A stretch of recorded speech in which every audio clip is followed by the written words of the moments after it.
बेहतरीन आलिम दीन जो इस वक्त एशिया की सरजमी में हर यंग जनरेशन की आइडल हमारे जानशीन हज़रत अल्लामा सैफुल आज़म बाबर साहिब क़िबला मद्दज़िल्लहुल आली भी तशरीफ़ फरमा है। इंशाअल्लाह उनकी ज़बान से कुछ आप लोग सुनोगे। और वो इतना बेहतरीन ऑपरेशन करते हैं, इनका सर्जरी में कोई गुंजाइश नहीं है। अजहरी तो हजारों हैं, लेकिन हमारी अजहरी में खूबी देखा जाए, उनकी अजहरी एक तरफ रख दिया जाए, हमारी अजहरी एक तरफ रख दिया जाए। हमारी यूं में हमारे जितने अजहरी है वहां से मदीना वाला का खुशबू निकलते हैं और उनके अजहरियों से नजद का बदबू निकलते हैं। इसलिए आला हजरत फरमाते हैं, जिस तरह यासीन कुरान की पारा में है उसी तरह मेरे आका मदीना में है। जिस तरह कुरान की पारा में यासीन है उसी तरह मेरे आका मदीना में है। नारे दूज़ख में भी इतना बदबू नहीं जितना बदबू वहाबियों का सीना में। ওয়ালা তাবাগাদু, একজনের সাথে একজনের ঈর্ষা হবে না, কেউ কারো সাথে অহংকার দেখাবে না। ওয়ালা তাদাবারু, কেউ কাউকে পিঠ দিয়ে চলে যাবে না, ইগনোর করবে না। আমার নবী সাল্লাল্লাহু আলাইহি ওয়াসাল্লাম আরো ইরশাদ করেছেন, কুনু ইবাদাল্লাহি ইখওয়ানা, ভাইয়ের মতো জীবন যাপন করবে সবাই মিলে। তাইলে আমার নবী কেমন মুসলমান চাচ্ছেন আমরা প্রত্যেকেই নিজে দেখেন। আমি আরেকটা কথা আপনাদেরকে বলে দেই, আপনারা এমনিতে আমাদের এখানে যে ধরনের ওয়াজ চলে আমি ইচ্ছে করলে সেটা করতে পারি, কিন্তু লাভ নাই তো। হয়তো আপনারা বসে থাকবেন, সুবহানাল্লাহ বলবেন, ঠিক বলে চিল্লানি দিবেন, এটা আমার আসা যাওয়া পোষাবে না আমার। এই জন্য আমি আমার ছেলেগুলাকে কিছু জিনিস দিয়ে যেতে চাচ্ছি। একটা ছেলেকে যদি আমি দিতে পারি এটা আমার সফলতা। আপনারা বুঝতে পেরেছেন? এই জন্য মুরব্বীদেরকে বলবো দুয়াও করবেন, সঙ্গেও থাকেন। আমি আপনাদেরকে যেটা বলতে চাচ্ছি, এই যে আমার নবী সাল্লাল্লাহু আলাইহি ওয়াসাল্লামের পক্ষ থেকে আমাকে বলা হচ্ছে, উম্মত মিথ্যা বলিস না। উম্মত কখনো আমরা রেগে যাই না। এক সাহাবী এসে বলতেছেন, ইয়া রাসূলুল্লাহ, হুজুর আমাকে একটা উপদেশ দেন। আমার নবী বলেছেন, লা তাকদাব। লা তাকদাব মানে গুসা করিও না। তো সাহাবী মনে করেছে এটা একটা জিনিস হইলো, ইয়া রাসূলুল্লাহ একটু গর্জিয়াস টাইপের কিছু নসিহত করেন। আবার এই পাশে আসছে, আমার নবী বলতেছেন লা তাকদাব। উনি বলতেছেন গুসা করিও না, এটা তো একটা হালকা জিনিস। আবার এই পাশে এসে বলতেছে, ইয়া রাসূলুল্লাহ একটা ভারী জিনিস কিছু বলেন। আমার নবী বলতেছেন লা তাকদাব, গুসা করিও না। আপনারা জানেন আমাদের এখানে আমাদের হার্ট, আমাদের এখানে হঠাৎ মৃত্যু, স্ট্রোক করা, এগুলার অনেক কারণ আছে না? আমরা এত অল্প বয়সে স্ট্রোক করি কেন?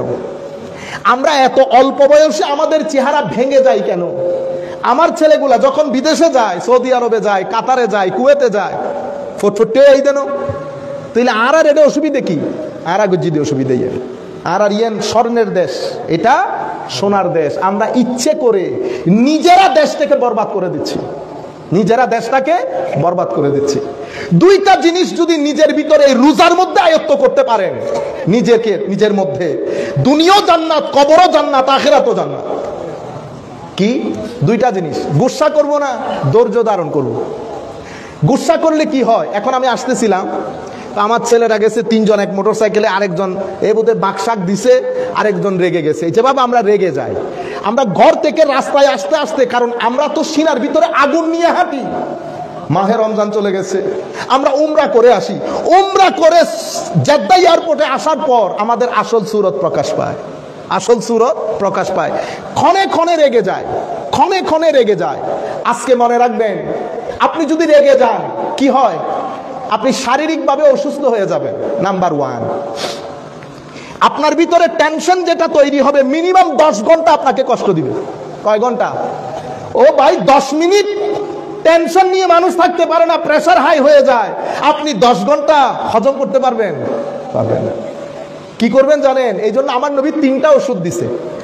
একটা ওষুধ কি? মুস্কি হাসি দেওয়া। যাকেই দেখবেন হাসি দিবেন। হাসি দিলে অসুবিধা আছে? টাকা খরচ আছে না। হাসি দেওয়া আমার নবীর সুন্নাত।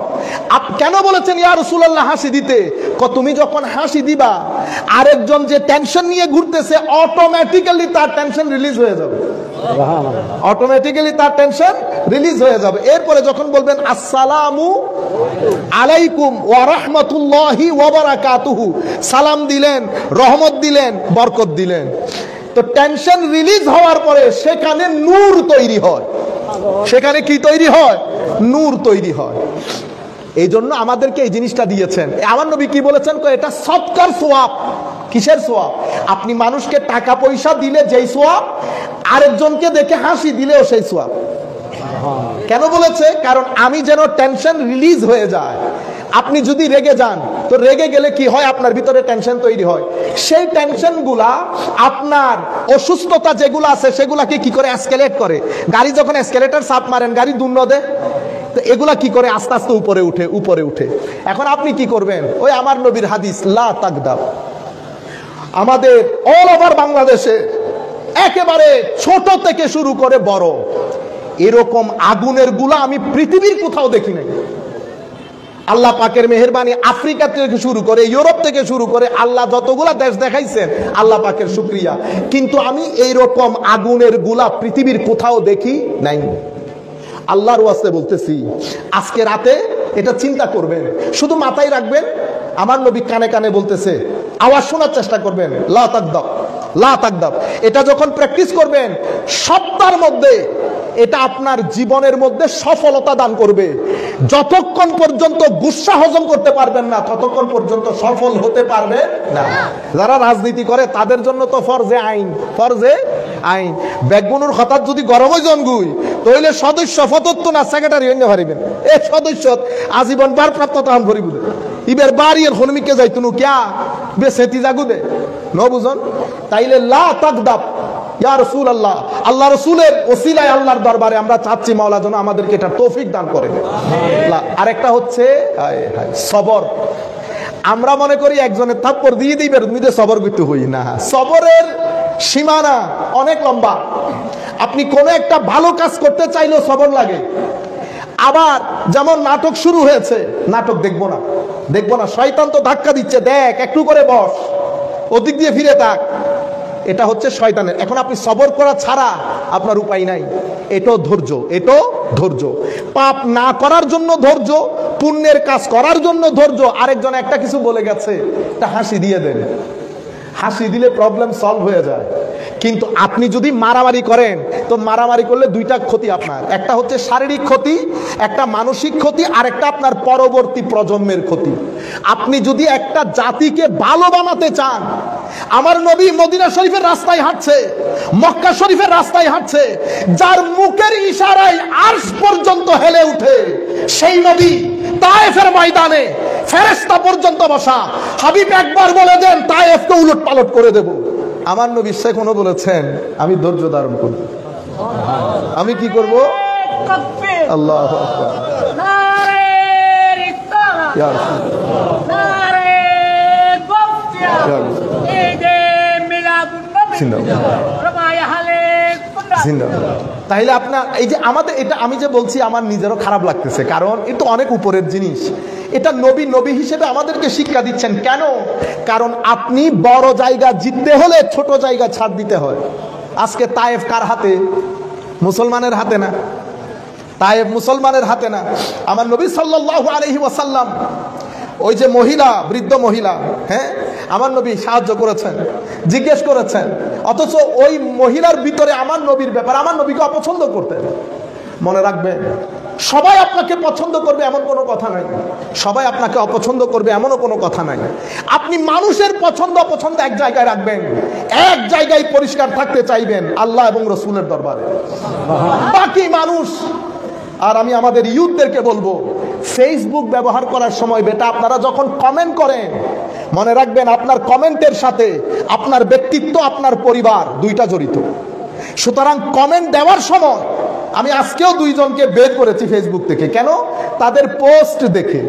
আপনি গড়ে যেগুলো বন্ধু বান্ধবের সাথে আলাপ করবেন, সেটা কেমনে আপনি ফেসবুকের মধ্যে ওই গালাগালি লিখেন? এটা আমাদের আখলাক হইতে পারে না। তাহলে এই টোটাল বিষয়গুলো এমসাকের মধ্যে আসে।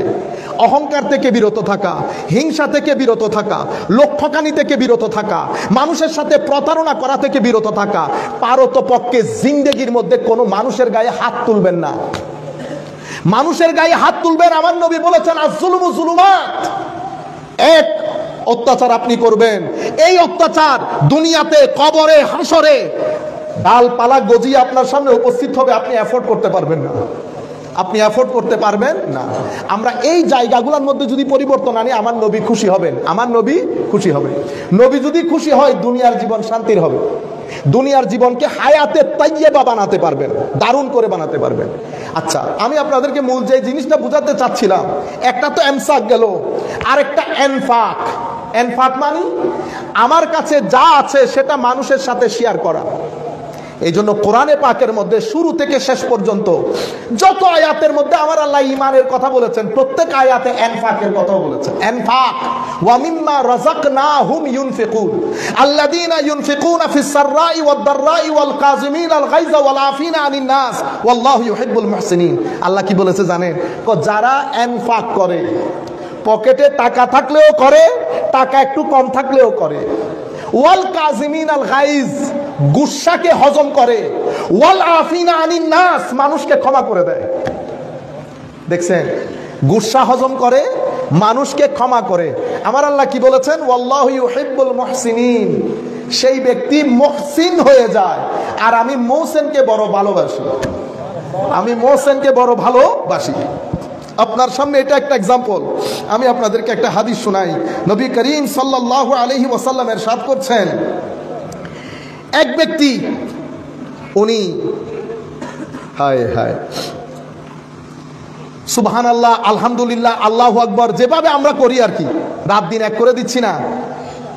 তা আমার আল্লাহ, আমার নবী হাদিসে পাকের মধ্যে, ইসলাম মুসলিম শরীফের রিওয়ায়াত, কি বলছেন? আন আবি হুরায়রা রাদিয়াল্লাহু তাআলা আনহু قال قال رسول الله সাল্লাল্লাহু আলাইহি ওয়াসাল্লাম, আমার নবী এখন আমাদেরকে বলছেন, আইয়ুহান নাস, একদম সবাই চুপচাপ, মনে করেন যে আমাদের সামনে আমার নবী দাঁড়িয়ে বলছেন কথাগুলা, আমার নবীর মিষ্টি মিষ্টি আওয়াজ আমাদের কানে আসতেছে। কি বলছে?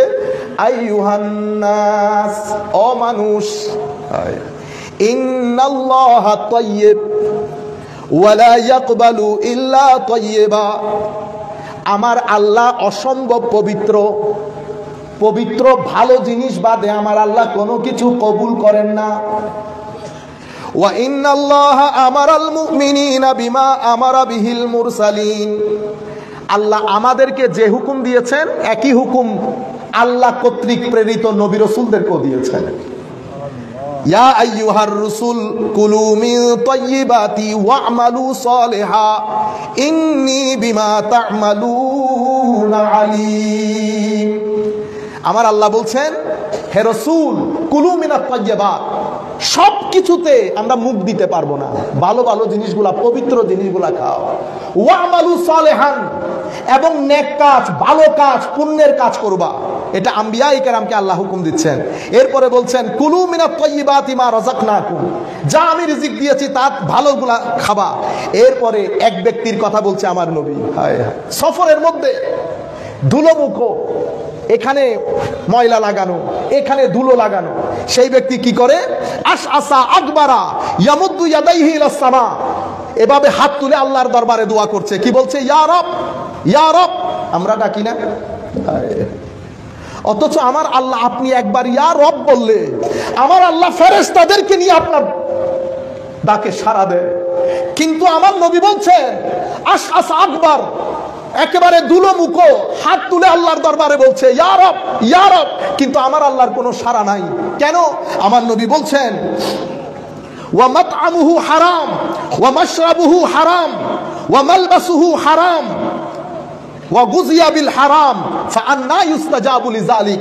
আমার নবী ইরশাদ করছেন, তোমার কাপড় হারামের, তোমার খাওয়া দাওয়া হারামের, তোমার পোশাক হারামের, পানি পান করেছো সেটাও হারামের। এত হারাম নিয়ে যখন তুমি আল্লাহ আল্লাহ করবে, আল্লাহ তোমার ডাকে সাড়া দেবে না। এখন বুঝতে পেরেছেন কেন? আমার ভাইরা, আমরা মনে করি এতগুলা মানুষের মধ্যে আমার আল্লাহর কি খবর আছে, আমি কোথায় থাকি? মনে রাখবে, আপনি আমাকে সাদা পোশাকে যেভাবে দেখছেন কোনো সন্দেহ ছাড়া, ঠিক সেভাবে আল্লাহর সৃষ্টির অণু পরমাণু একেবারে ক্ষুদ্রাতি ক্ষুদ্র জিনিস আমার আল্লাহর চোখে চোখে। আমার আল্লাহ, ও ভাই, কোথায় পাহাড়ের পাদদেশে এক ব্যক্তি বসা, তাকে বেঁধে রেখেছে কিছু মানুষ, জোয়ান ছেলে, তার খিদা লেগেছে। হযরতে ইমাম রাজি রব্বুল আলামিনের তফসিরের মধ্যে, ইমাম রাজি তফসিরে কবিরের মধ্যে লিখছেন, হযরতে ইব্রাহিম ইবনে আদহাম রাদিয়াল্লাহু তাআলা আনহু কোন জায়গায় দাওয়াত করা হয়েছে ওনাকে, যখন রুটি দিয়েছে একটা কাক এসে মাঝখান থেকে রুটি নিয়ে দেয় দো। হযরত ইব্রাহিম ইবনে আদহাম ওই কাকের পেছনে পেছনে যাওয়া শুরু করে, যেতে যেতে যেতে দেখে শেষ পর্যন্ত কাক পাহাড়ের পাদদেশে উঠে ওই বেঁধে রাখা ছেলের কুলের মধ্যে গিয়ে রুটিটা ফেলেছে। মনে রাখবেন, আমার আল্লাহ রাজ্জাক, আমার আল্লাহ কখনো আমাকে কাপড়ে চুপড়ে খাদ্যদ্রব্যে কষ্ট দেবে না। আমি নিজে নিজের কষ্ট ডেকে আনি। জিন্দেগির মধ্যে যদি পাপ বাড়িয়ে ফেলি, আমার জীবনের মধ্যে অশান্তি বেড়ে যাবে। যত পাপ বাড়বে তত অশান্তি বাড়বে। আপনি যদি অশান্তি কমাতে চান, আমি ছেলেদেরকে বলছি বিশেষ করে, বেটা, অশান্তি যদি কমাতে চান পাপ কমাইতে হবে। পাপ থাকবে, অশান্তি থাকবে না, এটা আল্লাহর গ্রামার না। আল্লাহর গ্রামারের মধ্যে পাপ করে তওবা করবেন, আমার আল্লাহ ক্ষমা করে দেবে। যত গুনাহ আপনি করেন, যত গুনাহ করেন, ডেইলি 70 বার গুনাহ করে 70 বার যদি আল্লাহর দরবারে তওবা করেন, আমার আল্লাহ ক্ষমা করে দেবেন। রহমতের সাগর আমার আল্লাহ। কিন্তু আপনি যদি গুনাহ করার পরে আপনি বেহিস হয়ে যান, আপনি গুনাহ করার পরে আপনি যদি বেহায়া হয়ে যান, করতে থাকেন, মনে রাখবেন, আল্লাহ থেকে দূরে যাওয়া, রাসূলে পাক থেকে দূরে যাওয়া, তার মানে হচ্ছে আপনি দুনিয়ার অসম্মান, লাঞ্ছনা, গঞ্ছনা সব কিছু আপনার ঘরে ঢুকানোর ব্যবস্থা করেছেন। আপনারা বুঝতে পেরেছেন? আপনার জীবনে পুণ্য যত বাড়বে, আপনার জীবনে ইজ্জত তত বাড়বে। আপনার জীবনে পাপ যত বাড়বে, আপনার জীবনে অশান্তিও তত বাড়বে। আপনার জীবনে যদি আপনি সততার মধ্যে থেকে আপনি কাজ করেন, কষ্ট করেন, অবশ্যই আল্লাহ রাব্বুল আলামিন আপনার রিজিকের মধ্যে বরকত দান করবে। সততার সাথে যদি রিজিক কামাই করেন, আর হারামের যদি 100 কোটি টাকা ব্যাংকে রাখেন, আপনি রাখেন, কোনো অসুবিধা নাই। আল্লাহর ইজ্জতের কসম, কোরআনের কসম, হাদিসে আরো যা কিছু আছে সব কিছুর কসম করে বলতেছি, ভিতরে শান্তি আসবে না। কেন? কারণ আমার আল্লাহ এই একটা জিনিস আল্লাহর হাতে রেখে দিয়েছে, ইতমিনানে কলব, অন্তরের প্রশান্তি। সেটা কিভাবে আসে? সেটা জিক্রে ইলাহি থেকে আসে। আলা বিজিক্রিল্লাহি তাতমাইন্নুল কুলুব। জিক্রিল্লাহি কি? কোরআন। জিক্রিল্লাহি কি? হাদিস। আজকে আমরা দিন পেয়ে গেছি বিদায় আমাদের এখানে হানাহানির অভাব আছে। দিন পেয়ে গেছি বিদায় কিছু ভূখণ্ডে গেছি, জ্যামাইকার মতো দেশে মানুষের কাছে দিন নাই, মানুষ সত্য অনুসন্ধানে ব্যস্ত। মানুষ কি পাগলের মতো করে, আপনি জানেন, একটা মসজিদ আমি চিনি, এই মসজিদ স্বামী স্ত্রী ইসলাম কবুল করে এই মসজিদটাকে টিকিয়ে রেখেছে। সেই সকাল 3টার সময় উঠে মসজিদ খোলা, মুসল্লি নাই, ফুসল্লি নাই, তারা নিজেরা মসজিদ পরিষ্কার করে, নামাজ পড়ে, 10-12 জন নিয়ে জুমা জামাত করে। হক পাওয়ার পর তারা, আমি যখন জিজ্ঞেস করেছি কেমন লাগে, কৌস্তার আগে তো ভিতরে কেমন কেমন লাগতো, শনি রোববার শুক্রবার বের না হলে পাগলের মতো হয়ে যেতাম, এখন তো অন্তরে বলতেছে আর ভিতরে এটা কাঁদতেছে। কেন? ওই যে আপনি জিজ্ঞেস করেছেন না, সবকিছু কোরআনের মধ্যে কেন পান? আসেন আমি আপনাকে 3টা কথা বলি। আয়াত, আয়াত মানে নিদর্শন। কোরআনের আয়াতও আয়াত, আসমানও আয়াত, জমিনও আয়াত, সূর্য আয়াত, পাহাড় আয়াত, সমুদ্র আয়াত, মা বাবা আয়াত, উলামায়ে কেরাম আয়াত, স্বামী স্ত্রীর মাঝখানের সম্পর্ক আয়াত, ছেলে মেয়ের প্রতি আপনার টান, এটাও আয়াত। এটাও আপনি কখনো চিন্তা করে দেখেছেন ছেলে মেয়েদের প্রতি আপনার এত টান কোত্থেকে আসে? মা বাবা অনায়াসে ছেলের জন্য জীবন দিয়ে দিচ্ছে না, এই মায়া করতে কিনেছেন? কোন জায়গা থেকে কিনেছেন? না, এটা আমার আল্লাহ মা বাবার কলবের ভিতরে ফিট করে দিয়েছেন। স্ত্রীর মহব্বত স্বামীর অন্তরে, স্বামীর মহব্বত স্ত্রীর অন্তরে ফিট করে দিয়েছে। কোরআনে পাকের মধ্যে আল্লাহ আয়াতের একটা লিস্ট দিয়েছেন, আমিন আয়াতি আন খালাকালাকুম মিন আনফুসিকুম আজওয়াজা আমিন আয়াতি খালকুস সামাওয়াতি ওয়াল আরদ। এভাবে আল্লাহ অসংখ্য আয়াতের কাহিনী বলেছেন। পৃথিবীতে যারা হক পেয়েছে তাদের কাছে অনেক আয়াত আসতে হয় নাই, এক আয়াতে হক পেয়ে গেছে। ফ্রান্সের, আমি ছেলেদেরকে বলছি, আপনারা বলেন না যে কোরআনের মধ্যে কেন পাওয়া যায়, ভাই ফ্রান্সের মধ্যে বিশ্ববিখ্যাত সায়েন্টিস্ট ডক্টর মরিস বুকে, আপনারা এখানে মরিস বুকাইলি বলেন, কেউ এক এক নামে ডাকেন। 1870 থেকে 90 এর মাঝখানে ফেরাউন আছে না, ফেরাউনের লাশ পাওয়া যায় কোথায়? মিশরের মধ্যে। সমুদ্রের লাশ পাওয়ার পরে এটা নিয়ে বেশ কিছুদিন মিশরে ছিল গবেষণা। এটা এখন আস্তে আস্তে কথাগুলো ছড়াই যাইতে থাকে যে এরকম মিশরে একটা লাশ আছে। ডক্টর মরিস বুখের উনি ওনার টিম নিয়ে মিশরে যান। যাওয়ার পরে মিশর সরকারের কাছে আবেদন করেন যে